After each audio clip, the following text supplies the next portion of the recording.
Pymes, Perú. Vamos a conversar con el doctor José Manuel Ballesteros. ¿Cómo está, José? Muy bien, Buenas gracias, noches. Rómulo. Y por cierto, hemos reincorporado al doctor William Liberato para conversar en esta parte de Política al Día. ¿Qué tal, William? ¿Cómo estás? Bien, gracias, Rómulo. Encantado de compartir este escenario. Bueno, empecemos a darle un vistazo a la política internacional, sobre todo en los últimos acontecimientos de esta semana que ha transcurrido, con esto de la juramentación de Maduro, si fue legal, ilegal. Al final, una visita relámpago del propio presidente a Lima, una breve reunión de la UNASUR y al día siguiente el viaje del presidente Humala a Caracas con discusiones aquí en el Parlamento Nacional para ver si le daban la autorización. Incluso hay congresistas que dicen que estarían pidiendo la interpelación del canciller de la República del Perú por haber sido el que ha movido todo esto. ¿Cómo lo vemos, José Manuel? Sí, bueno, en efecto, la crisis vivida en Venezuela parece haber detonado una suerte de segunda etapa del gobierno actual del presidente Humala, que provendría desde el periodo de las elecciones, cuando se habló del programa inicial y el de la hoja de ruta, ¿no? Entonces, en vista de esta victoria electoral, sea o no cuestionada, sea o no fraudulenta, pero ha permitido este repunte de este llamado socialismo del siglo XXI, socialismo latinoamericano, que se plasma en Latinoamérica. En este sentido, lo que tememos en el Perú es que el gobierno actual, ¿no?, inicie un camino justamente rumbo a su programa inicial, ¿no?, hacia un populismo ya desfasado en el siglo XXI, hacia el llamado socialismo latinoamericano, que tiene las características populistas, estatistas, que ahora se está hablando en relación a la posibilidad de nacionalización de empresas petroleras, ¿no?, y su manejo por el Estado. Ahora, de hecho, Venezuela, pues, cuando miramos desde el 23 de enero del año 1958 a esta fecha, que si no mal recuerdo, Maduro sería el presidente número 13, entre idas y vueltas, ¿no? Incluso con reelecciones, con intentos de golpe de Estado. ¿Cómo interpretarlo en su comportamiento a favor, digamos, de fortalecer una región como la UNASUR, ¿no? William. Claro, lo que pasa es que el problema de la UNASUR es que en realidad no se consolida bien, más que nada es un grupo muy heterogéneo, porque fíjese, en las reuniones que se aprecian del UNASUR, en muchos casos es una reunión donde mayormente se ventilan problemas bilaterales frente a lo que se debería buscar el consenso por el desarrollo de la región sudamericana, porque no vemos nada constructivo. Fíjese lo que puede ventilar en el caso de Evo Morales, su confrontamiento con Chile, por el estilo. En el fondo del UNASUR creo que solamente es una cuestión coyuntural. No vemos una consolidación de una línea socialista en esta parte del continente. Bueno, de hecho, digamos, cuando uno empieza a mirar desde el inicio de la comunidad andina, antes con otro nombre, la creación reciente, porque UNASUR no tiene, digamos, muchos años todavía. Esto se creó en el periodo del gobierno del presidente Toledo, si no mal recuerdo, por los años 2000. Sí, es de la primera década del siglo XXI. Del sí, siglo XXI, 2008. ¿no es cierto? Entonces, digamos, eso es por el lado de la institucionalidad, pero miramos a Venezuela en un comportamiento político y hasta qué punto el Perú debe o no debe poner el hombro, porque lo que yo he visto al presidente Humala es salir al día siguiente muy temprano rumbo a respaldar el juramento del presidente Maduro, ¿no? Así es. En este caso, los integrantes del UNASUR han actuado, bueno, como aliados, para no usar una palabra más fuerte, tal vez como cómplice, ¿no?, aliados de la línea política de Maduro, en el sentido que han confiado en su reelección, la han reconocido, le han dado un espaldarazo, a pesar de las graves acusaciones de irregularidades en las elecciones. Y insisto, en este momento tendríamos el temor de una orientación del gobierno nuestro hacia un camino, ¿no?, que está abriendo Venezuela, ¿no?, con el presidente Chávez y ahora con Maduro.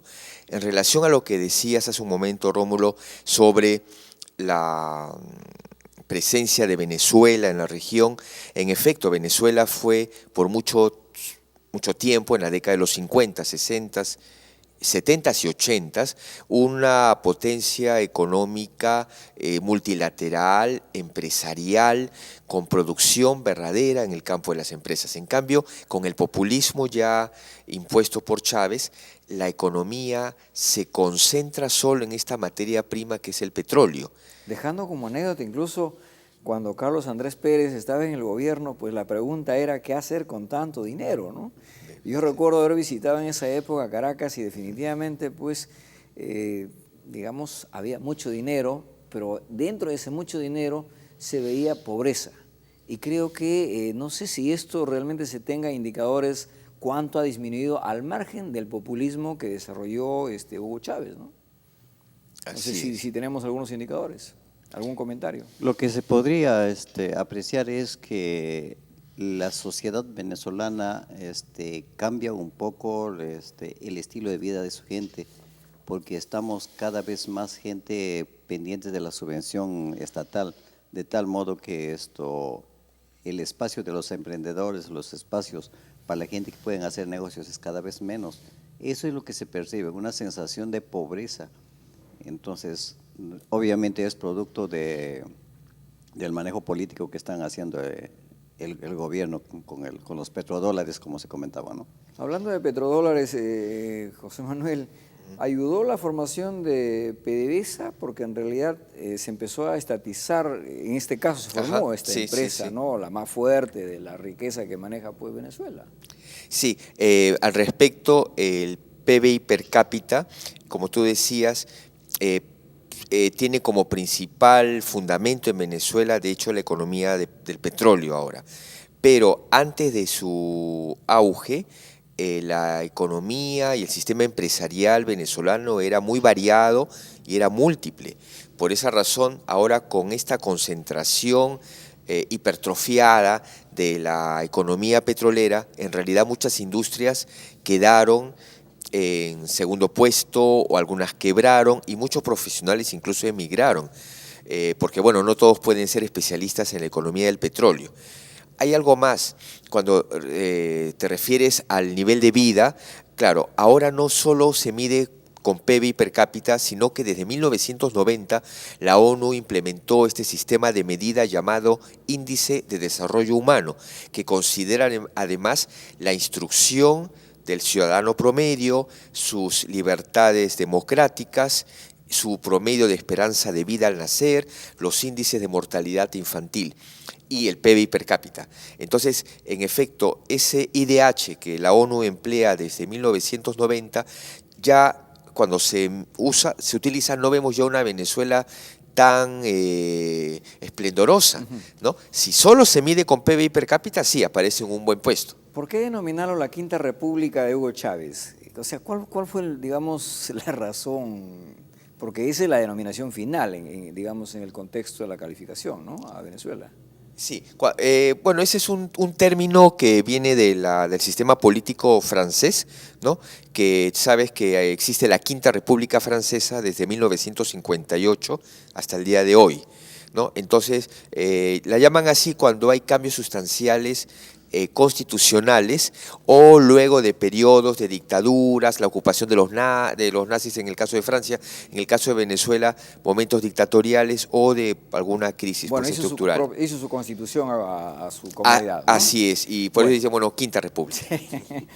Bueno, para finalizar este segmento, ¿alguna opinión final que tengas, William Liberato? Sí, la opinión es que es preocupante el hecho de que avalemos un proceso electoral donde todavía el jurado electoral de ese país no dio el conteo al 100%. Fíjese, creo que por la estabilidad jurídica es que se debe esperar el conteo como le estoy pidiendo Capriles, y eso va a dar una señal de que efectivamente las instituciones tienen que tratar de ser lo más sólidos. Es por el bien de la inversión privada en cada país. José, en el tema, nos alcanzaste una nota en el tema de Italia, ¿qué ha pasado? Sí, en el caso de Italia tenemos que la presidencia de la República estuvo vacante por espacio de 2 meses y entonces los grupos políticos tradicionales en sus reuniones parlamentarias no lograban hallar un consenso en cuanto a un nuevo presidente. De tal manera que en la 6ª elección que ha ocurrido este sábado, el día de anteayer, ya por fin fue elegido Giorgio Napolitano, mejor dicho, reelegido. Desde que apareció la República Italiana en 1946, nunca había existido el caso de una reelección presidencial, que entonces se ha dado desde el día sábado hacia hoy. ¿Quiénes llegaron a este consenso? Los partidos tradicionales, tanto de izquierda como de derecha, ¿no? Donde bueno, hay los comunistas de ahora, socialistas y los de derecha. Pero la gran novedad es que desde hace 2 años se ha formado un grupo llamado 5 estrellas. Se denomina así porque ve una estrella del agua, otra de la movilidad urbana, otra del uso responsable de la energía, ¿no? Un poco es ecologista y hasta incluso antidesarrollista. Digamos que tú sabes que el desarrollo también genera crisis, ¿no? Y genera estrés, genera malestar. Entonces este grupo de 5 estrellas que dirige un personaje con un nombre curioso, Beppe Grillo, que justamente es pues el conocido personaje de Pinocho, ¿no? Pepe Grillo.